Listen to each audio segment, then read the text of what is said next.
যাক, আমি আর কিছু বলতে পারি না। আমি এগুলি এক একদিন দেখি আর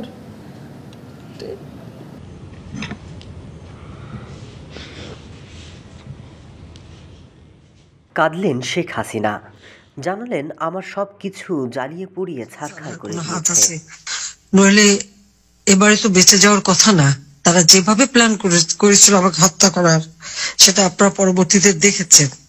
তবুও এটা বোধহয় আল্লাহরই একটা রহমত, জানি না আল্লাহ আমাকে দিয়ে আরো কিছু কাজ করাতে চান বলেই বোধহয় আমি এখনো বেঁচে আছি। যদিও আমার কষ্ট হচ্ছে, আমি আমার দেশ ছাড়া, ঘর ছাড়া সবকিছু জ্বালিয়ে পড়ে দিয়েছে।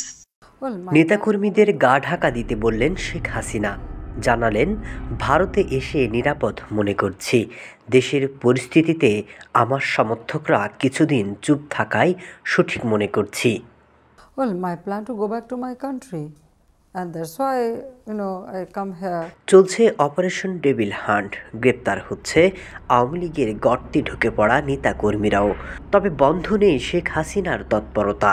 ভারতে বসে যখন একের পর এক মন্তব্য করছেন, ঠিক এমন সময় বাংলাদেশের পরিস্থিতি আরও উত্তপ্ত।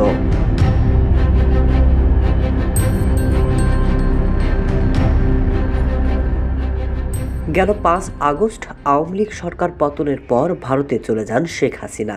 প্রথম দিকে বেশ কিছুদিন নীরব থাকলেও পরবর্তীতে বিভিন্ন জায়গায় দলীয় নেতাকর্মীদের সাথে ভার্চুয়াল যোগাযোগ রাখতে দেখা গেছে তাকে। শেখ হাসিনা মন্তব্য করলেও ভারতে তাকে নিয়ে প্রশ্ন উঠতে শুরু করেছে। তার কারণে চাপে আছেন মোদি সরকারও। এদিকে হাসিনাকে থামাতে বার্তা দিবেন পররাষ্ট্র উপদেষ্টাও। তিনি জানিয়েছেন, ভারতকে আমরা লিখিতভাবে অনুরোধ করেছি শেখ হাসিনাকে সংযত করার জন্য। আমরা বলেছি উনি যেন আর বক্তব্য না দেন।